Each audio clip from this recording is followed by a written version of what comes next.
Feeling stuck or unfulfilled? Searching for more meaning in your work and life? Wondering what's next? You're not alone, and you're in the right place. This is Focus on Why, the podcast that turns reflection into action. I'm Amy Rowlandson, and each week I dive deep with guests who've chosen to live and work with purpose. Together we explore what drives them, shapes their decisions, and gives their life meaning. Through real stories and honest conversations, you'll discover how to gain clarity, make confident choices, and create a life that truly matters. Have a purpose, have a plan, focus on why. Do you understand the power of a focus on why in business? Are your people truly engaged and finding meaning in their work? I deliver practical, interactive workshops that boost engagement, fulfillment, well-being, and purpose, all key drivers of higher productivity and performance. If you're ready to close your purpose gaps, reach out via the link in the show notes today. Today on Focus on Why, I am joined by Chris Dodd. Chris, welcome. Hello. How are you? I'm very well, thank you. Are you Great. okay? Yeah, very well. Thank you. All the better for having this conversation. And let's kick it off. What is it Okay. you're focusing on right now? What am I focused on right now? Well, I'm focusing on adjustment to life, essentially. I'm focusing on, after leaving the military, just going with the flow, if that makes sense. Essentially, I am trying to adapt to not having a strict schedule and routine every single day and essentially just letting things happen and unfold. And it's quite an experience at the moment. It started off quite daunting, and at the moment it's becoming easier as time goes on. It's getting a lot better. But yeah, that's what I'm doing at the moment. I am focusing on adjusting to normality, civilian street, after, oh God, nearly 19 years in the Royal Navy. And how long have you been living on Civilian Street? Be coming up to 2 years very shortly. 2 years. The original plan when I left the Navy was to just take a bit of time away, sort myself out, sort my head out, adjust to the real world essentially before I was going to go and look for a job and be an adult and grow up and all this. And that didn't go the way I planned at all. I decided to start my own business and, along with that, write a book. So, in the business sense, I started a company called R2 AI, a consultancy company for any organization that want to introduce autonomy or AI into their workplace. We help them do that. We provide governance for them, training for them, above all, leadership for them, which leads me on to the next point of why I wrote a book, which is Navigating Leadership, Essential Lessons from a Life at Sea.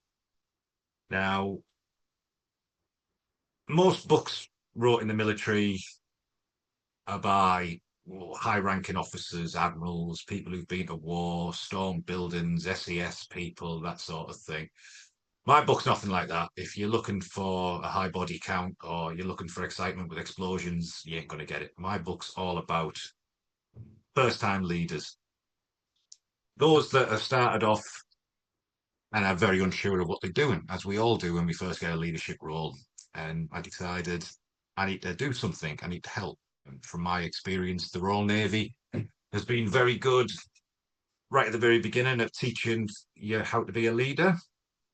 In theory, it's the lessons that are taught don't always help you because, let's be honest, anything that comes up as an issue in leadership, you probably aren't going to have a manual ready to go with it. I'll tell you how to deal with it. And there's so many things, certainly in the military, there's many different things you can come up with. Tell me, the 19 years, what kept you for so long and what led you to leave? Right. Okay. So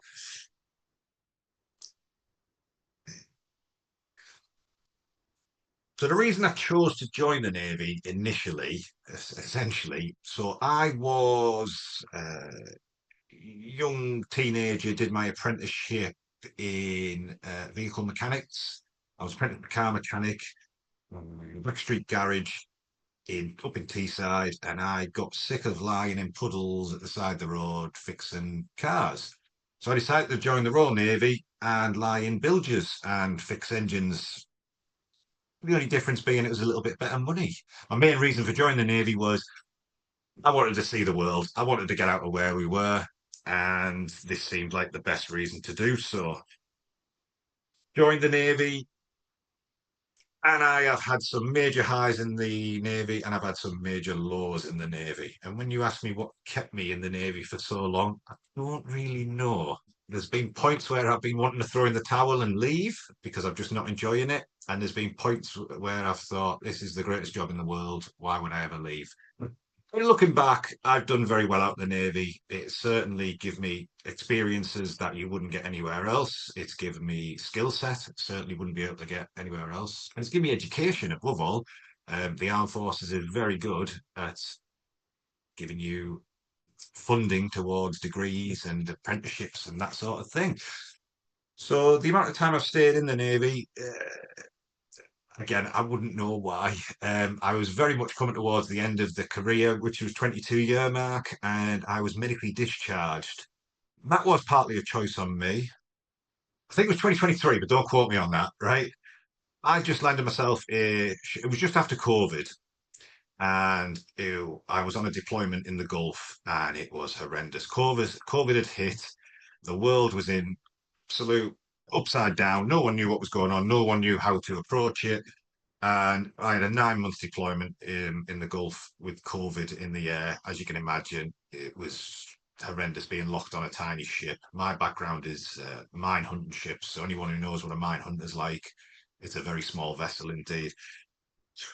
So after that deployment, I got back to the UK and I'd landed on my feet in my sense. I'd got a teaching job at HMS Sultan, which is an engineering school.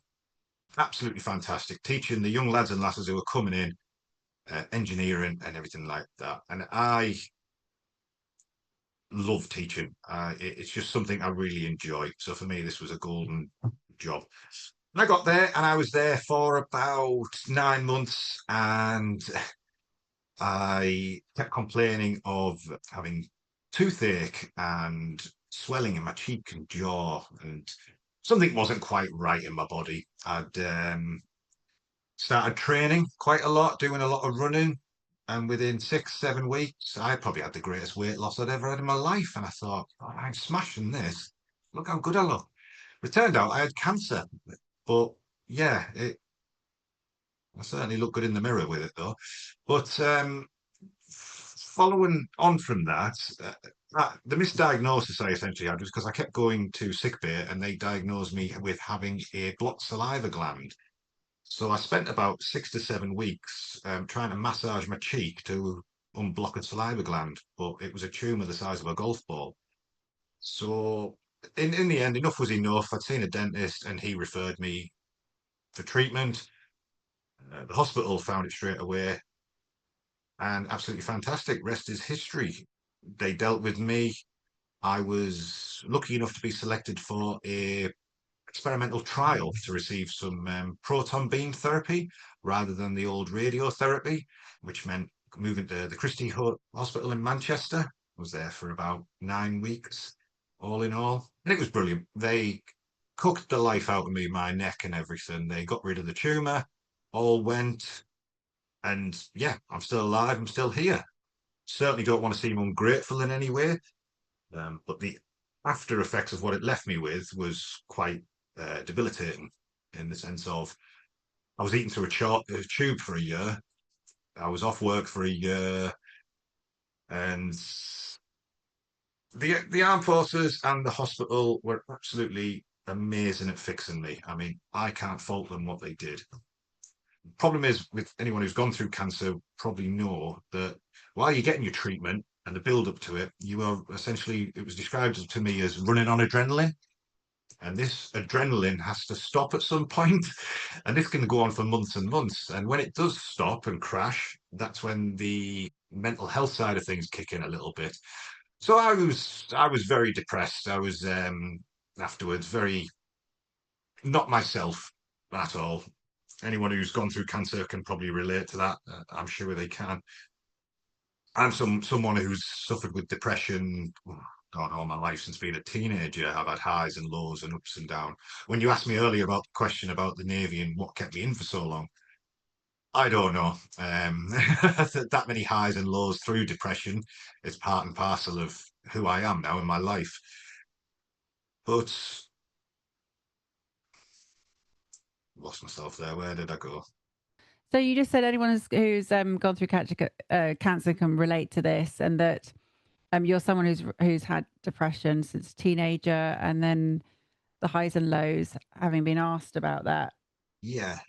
you said that the armed forces and hospital are amazing at fixing your body, maybe, but not mentally, right? Well, 100%. Yeah. Yeah. That's the point I'm trying to get across with all this. Yeah. The actual tools to fixing the problem is there. It's the mental side of things that come. The things I was feeling at the time, again, people who have been in the armed forces might be able to relate to this. You are made to feel like you should be in work, you should be back doing your job. Now, a year away, regardless of the fact I was eating through a tube and taking like every drug under the sun to control the pain, I'd lost all function, the ability to swallow, and everything like that. That doesn't really bother you. You just think you should be back in work and doing your job. You're letting people down, that sort of thing.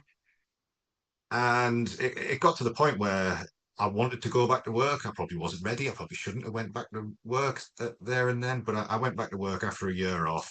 The tube had been removed. I wasn't eating solid food, but I was eating what I could. And I just wanted to throw myself back into it, get back into what I was doing, the teaching side of things. And it certainly helped me. It certainly made a big difference. Getting back into that, I was allowed to do what I wanted to do. I was allowed to get back into the teaching, and it took my mind off the problems that the cancer had left me with, essentially. It certainly improved my mental health again. What is it, do you think, Chris, that sharing about how you were left in the state that you were post recovery from cancer to then being accepted back into a role, but not quite ready to do that? What is it, do you think, that would be useful for the listener to understand from your experience? So for me, the reason I went back to work as quickly as I did was because I was thinking about what other people were thinking, essentially. It's a very strange thing when you have cancer. When you go back to work, I found that everyone was like, "Oh, we heard about you being ill. Yeah, I was gonna contact you," and then they look at you as if, "Well, but I didn't." And I think, "Why didn't you?" When you have cancer, nobody knows how to treat you. Nobody knows how to talk to you. Nobody knows what to say to you. It's and not because they don't care or because they don't want to. They just don't want to say anything wrong. So the easiest way of doing that is to ignore you or ignore the problem and let it go away. And that makes you think, what have I done? What have I done wrong? Am I letting people down? Am I not pulling my weight here? I shouldn't be sat at home for a year. But you don't look at yourself as what you are. I was ill. I was in recovery. I needed time. But your brain and your body don't work together all the time. Your brain says you should be doing one thing, and your body says, no, I need to do this. So my brain won and decided I was going to go back to work. I was gonna do my part, get back into the Navy, and go from there. My entire career has been like that a little bit. The mental health side of things, when you need help, you should go and get it. But sometimes your shame and stuff like that stops you from doing that. But you can't be a good member of the armed forces if you keep letting shame and your ego get in the way of things. This is all stuff I touch on in the book later on quite a bit. After returning to work, uh, I did another year and I was really enjoying myself. And what the cancer had left me with was the inability to swallow solid food, couldn't wear gas masks, I had trismus in the mouth and stuff like that. So there was no way I could go back to sea and perform my job. Couldn't wear a respirator. I couldn't read breathers, that sort of thing. So I had to make a decision. Am I going to sit shoreside for the rest of my career watching those around me potentially be promoted because they can go to sea. On me, I just I didn't want to become, again, people in the armed forces will probably be able to relate to this. I didn't want to become one of them bitter and twisted older gents in the armed forces that watch everyone around them move on and move up the ranks while they sit there counting time for their pension. And I made the decision to leave. So you go to, I went to a medical board, got to medical board, made the decision to leave, and they said, okay, that's it. It's if we can't convince you in any other way, they'd have kept me in, crying out for engineers and stuff like that. But no, they made the decision. We all made the decision, and I left. Now it's a very strange thing when you leave through medical route. I mean, I wasn't expecting a fanfare and a parade or anything like that, but it is literally there's the door, see you. And you are no longer allowed on any bases. You're not insured. You're gone. And it's a strange thing. You think, oh, brilliant. Cheers, guys. Right, I'm in the big wide world. Now, I wanted this. I wanted that, but I didn't think it was going to be such a short, sharp shock. Such a there's the gate. See you later. And it is, and that's how it turns out. And at the time, I was still undergoing some counselling. There was a doctor I'd been referred to, and she was absolutely brilliant. And she was listening to me and my tales of war and helping me through stuff. And it was really, really good. And the subject of the way I left came up, and we talked about it. And she was essentially saying, what did you want? And I'm like, I don't know what I wanted. It would have been nice just to, I don't know,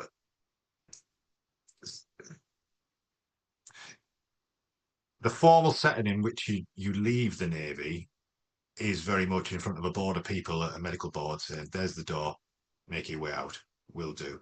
I think it would have been nice for me to potentially have been recognised by somebody in a higher rank, say within the engineering school, my background or anything, an officer to sit down with me and say, thank you for your service, shake your hand, give you a certificate and walk out the door. It would have made things a little bit better. And the lady who I was discussing all this with had said, well, what would you have done differently? How would you have done it differently? And I, at the time, just kept thinking negative thoughts, thinking the Navy's rubbish, the Navy just doesn't care about its people, the Navy's let me down, blah, blah, blah, blah, blah. And we'd been discussing the fact that I should be writing down these thoughts, and I was writing down these thoughts, and you could have wrote a book of negativity if you wanted to. And when I discussed that with the counsellor, she was like, well, why don't you write down what you would have done differently? How you would have taken these negative things and made them positive. And I thought, yeah, why not? Every other leadership book I've ever seen around the Navy's always been from a high-ranking officer's point of view, like I said. So this one is from a ratings point of view, from a guy who started off as a young lad, made his way up to a chief, and left the Navy. No commission or anything like that. Just a guy who's lived, breathed, and worked with the lads and lasses within the mess deck. Real people who come from every background throughout Britain. And I thought, what did I want to know when I was we call them babies. I was going to say a baby sailor joining the Navy. What do I wish someone had told me? Now, when you look at the training the Navy provides, it goes from everything from communication skills to D&I to inclusion, all the good hearty stuff that leadership books should contain. But I want to break that down a little bit more, which I've done in the book.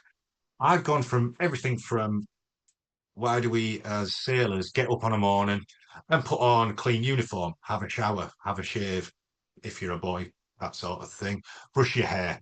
You do all these things because it makes you feel good, makes you feel confident, makes you feel clean. You can't lead people if you're not confident, if you're not clean, if you're not setting a good example. And these are all very basic things that I thought was just very basic things that people do. But when I look around, people don't always do these things we take for granted in the world of leadership. So I thought, no, you know what? I need to go back to the basics and I need to write a book that tells the Billy Basic stuff to the younger people and older people. There'll be people who want to read this book and think to themselves, that's a good way of approaching it. Oh, I could use that. But I go into everything in the book. And what did you wish to know, Chris, about not just becoming a baby sailor, but leaving the Navy? What did you wish someone had said to prepare you for that? About leaving. Because it's exciting beginning a chapter, but the closing of the chapter is a very different piece. It's a grief piece, right? Yeah, yeah. I always said I'd leave the Navy when I stopped enjoying it, but it was different when I went to the medical board. It wasn't I'd stopped enjoying it. I'd come to a point where I couldn't move on any further. So that makes it difficult because I'd made that decision to leave the armed forces. So I couldn't exactly go home and then say, oh, this is rubbish. Because the first thing people would say is, well, you made the choice. You could have stayed in. And but I knew as well, I thought to myself, look, when I do leave, I cannot rush into anything. I can't just, you know, I didn't want, I've made sure in life I wasn't in a position where I had to panic and run to get a new job and everything like that. I just wanted to take it easy and breathe a little bit because life had been upside down for the past however many years.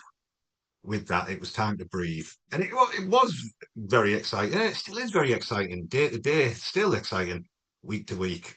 But it's nice knowing that on a night I can come home to my home with my family.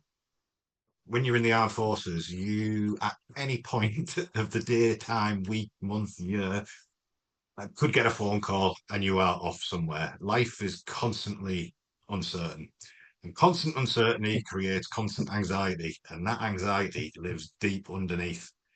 And if you are someone that suffers with depression, mix it in with the uncertainty of life every single day, and it is one hell of a ride, I tell you.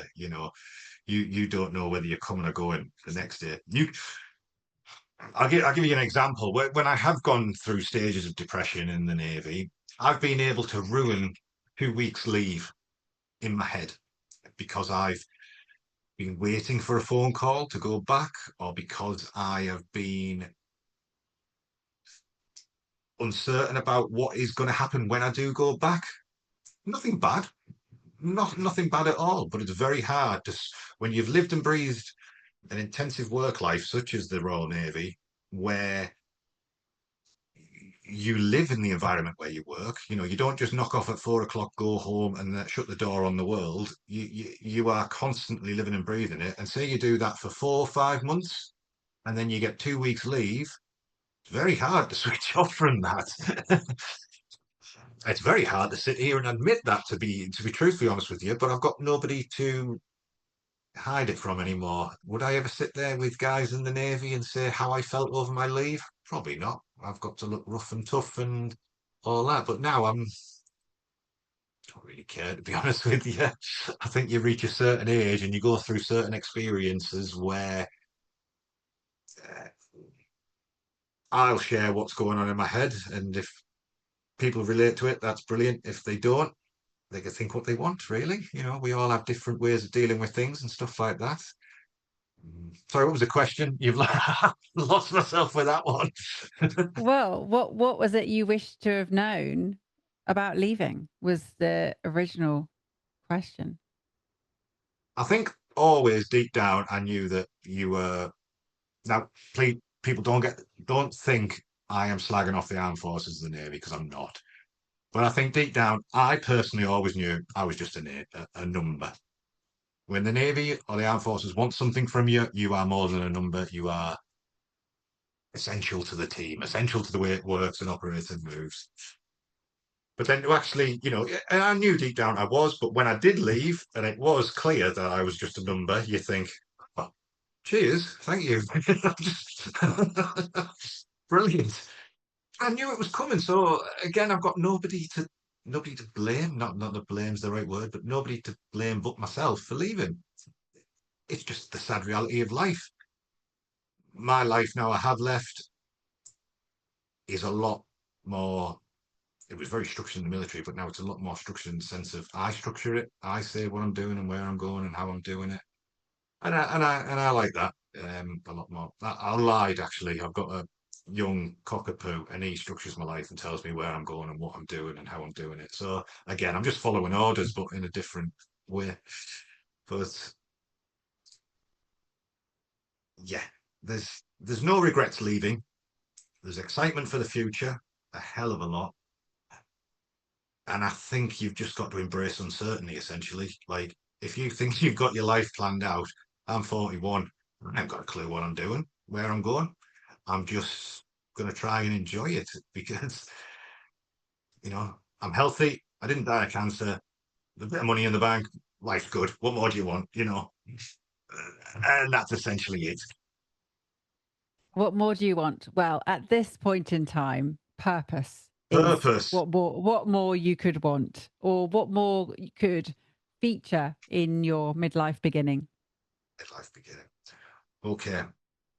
So I'll go back to the very beginning in the sense of I never thought I would achieve what I've achieved in my career. Everything from experience to education. I left school, no GCSEs.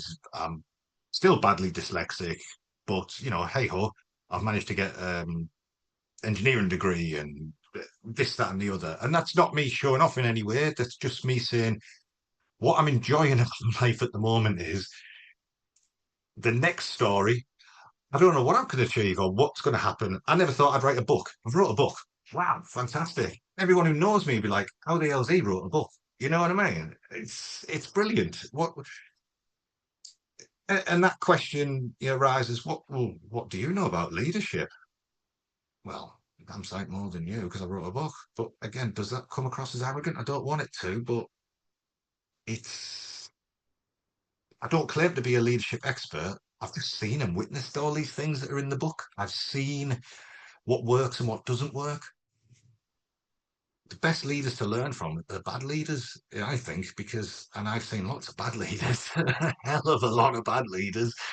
And if you aspire not to end up like them, you're going to go far, which is the way. But at the moment, again, back to your question, the midlife, what's going to happen? What we're going to do as we move forward? My business is going to grow. That's what I hope. Well, I don't hope. Let's just be positive. Of course, it's going to grow. The book hopefully will help people and give people food for thought. And I'd like more opportunity to go and teach people, to talk to people. That is again something I enjoy. You'll probably be listening to this podcast and thinking, God, this guy can ramble on. But in the flesh, I'm not too bad at talking to people. If I've got a subject matter to teach people, I can teach it. If you put me on the spot and ask me these questions, I'll be thinking you'll end up like this interview a little bit. So, Chris, you're doing great. I want to ask you, what is it that you want people who are listening right now to do as a result of you sharing some very vulnerable elements of your past? I want people to reach out to me if they are, if they have been through anything like this or experienced anything like this, everything from, working with rubbish leaders to the big C or something like that. And just say hello, essentially. Yeah. Because I'm not trying to sell you anything. I'm not trying to promote anything. I'm not trying to give you anything. But if you want someone to just say, oh, hey, what you said, I've gone through the same thing, I can say, right, brilliant. I'm only on here today, not, yeah, a little bit of promotion of a book never goes, it's not a bad thing. But I thought the big thing is not the cancer. The big thing for me to talk about on here is the mental health side of things. There is nothing worse than your own brain. It is like, it can it can ruin your life, and it does ruin people's lives. It can do more damage to you than people who don't like you. And I have seen that many people in the armed forces take their own lives as a result of their mental health. I didn't know how they were feeling like that. I didn't know what was going on behind closed doors. And that's the big one I want people to take away from this. There's nothing worse. Don't go away from this thinking everyone in the armed forces has got mental health and is suffering from PTSD or living on the streets, because that's just not true. I might start a rant in a minute, but the media likes to portray anyone who's been in the armed forces as, oh, they need looking after, they need this, they need that. Yes, some of them do, and some of them do struggle. But that's a very, very small minority. I've left the armed forces. I'm not living on the streets. I'm not, doing this, that, the other, and everything like that. But I am saying that people in the armed forces, like people in the civilian street, suffer with mental health, and they do. But yeah, if you need help, go and get help because your brain won't give you a rest or a day off. that's my logic with it. But that's what I'd like people to do: reach out. Yeah. And as you said, how you felt as you were preparing for your 2 weeks leave, that you would never share that with anyone else. Maybe that's a start, that people could share how they're feeling about their leave and start talking about, oh, well, I had that as well. I felt like that, because then they'll know that it's a normal, or it's an experience that you share, Yeah. as opposed to feeling like you're the only one that has a problem with adapting to, as you said, adjusting to Civvy Street, because that's what you have to do when you go on leave. My natural defense came down the day I left the Navy because I've got nobody to keep it up for anymore, nobody to impress, nobody to worry what they think. I don't care now. I am not part of that team. I'll always admire that team and that what they do and people in the armed forces, but my time of keeping up the shield, the armor for mental health is gone. It's time to focus on me. Now, I don't meet people in the street and say, "Oh, hello, I'm Chris Dodd. I've got mental health problems. Like, I'm always depressed," because I'm not, and that's not true. But close friends and family, they need to know that if they notice what's wrong, what do they think what's wrong with him? Well, I'm just having a bit of a rough time at the moment. I call it the cloud. The clouds come over me. When the cloud hits, it's really heavy. You can't look up out of it, but it could only last for a day, 2 days, a week, and then it's gone, and then we're back to normal. What you have to do in the military is hide that cloud very often and just carry on functioning, and then that makes it worse. So, why have I decided to tell you all this? Why have I decided to go down this route? Right? What? Stupid, isn't it? It's mad. Is it? I don't know. I don't know. It's like, It's a topic of focus on why. This is why you're doing what you're doing. It's at the core of who you are and your work, because it matters. That's why you're sharing. yeah, It's not just isolated to the armed forces. This is the veneer that people put on across all aspects of the workplace, yeah, is that you have to have this everything's okay exterior. It matters because this topic strips away everything. The purpose piece is your overarching intention that guides your direction in life. But the the why is the meaningful significance that sits beneath that, that guides that direction. And so what's happened here is that that why piece has been surfaced in identifying what you're doing. The why piece has said, this is why, because this is what matters. So I'm helping first time leaders to understand how to be better, and to actually recognize that there is an absolute certainty that you're going to struggle, because it's not an easy thing. And here are the vulnerable ways. And you've been vulnerable in sharing exactly that. This is not something that you've done a huge amount of, speaking on a podcast. And yet you've been willing to be vulnerable, because that is how you approach things. It's the authenticity behind your work. yeah, yeah. I agree with that.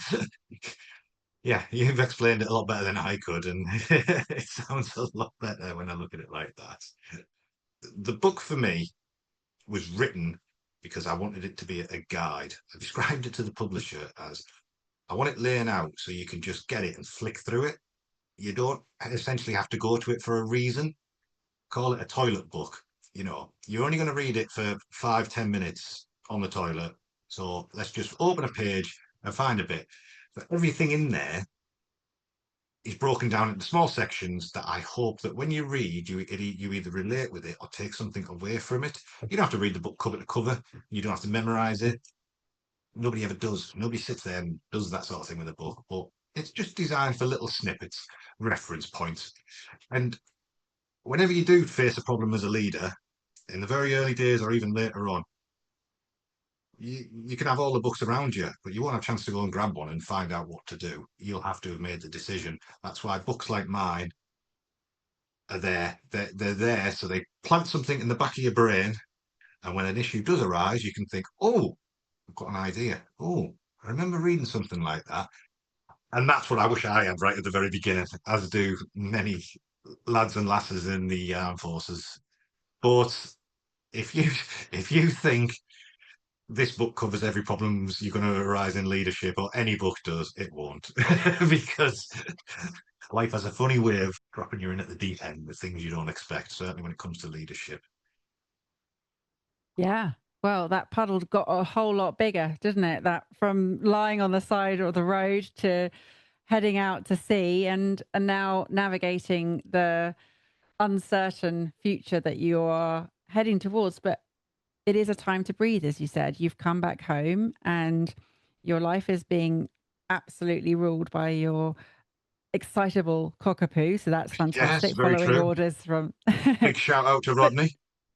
oh, Rodney, what a great name for a dog. Definitely. Yeah. Doesn't have a particular title or a He's just Lord of the Manor, really. Yeah, it's just right. Well, there you go. Well, Chris, I want to say thank you for sharing some really vulnerable moments, but you are walking your talk. And that's what's so important here. And that's what, as I said just now, Focus on Why does. It helps you to relate to your work in a way that is so deep because it is just who you are and you've made that purposeful connection. How could someone reach out and connect with you or get your book? Tell us more. the easiest way to get my book is to go to any main bookshop. I think Waterstones, Foils, you name them. If it's named, they've got the book in stock. Amazon, jump on there and have a look. Navigating Leadership, Essential Lessons from a Life at Sea. Yeah, please do. And if you want to get in touch with me, do it the easiest way, LinkedIn. Would love to talk to you and see just what's happening. And if you've got any thoughts on the book or anything you can relate to, let me know. It's nice to hear from people and see what they think. Well, all those links are in the show notes. So you can head there right now and get your copy of the book or connect with Chris. He'll be waiting for you at the other end of your LinkedIn message. Chris, thank you again for sharing why you do what you do. And I am so grateful that you have taken this opportunity to do that, to step into a space that was an uncomfortable one because it's not something you've done before. But I've been very grateful for this conversation, and I know the listener will be too. So thank you. Have you got some final words to close out the episode, please? Oh, so there's a good quote from my book. You can't steer a ship looking at the wake. So keep looking forward, keep moving forward.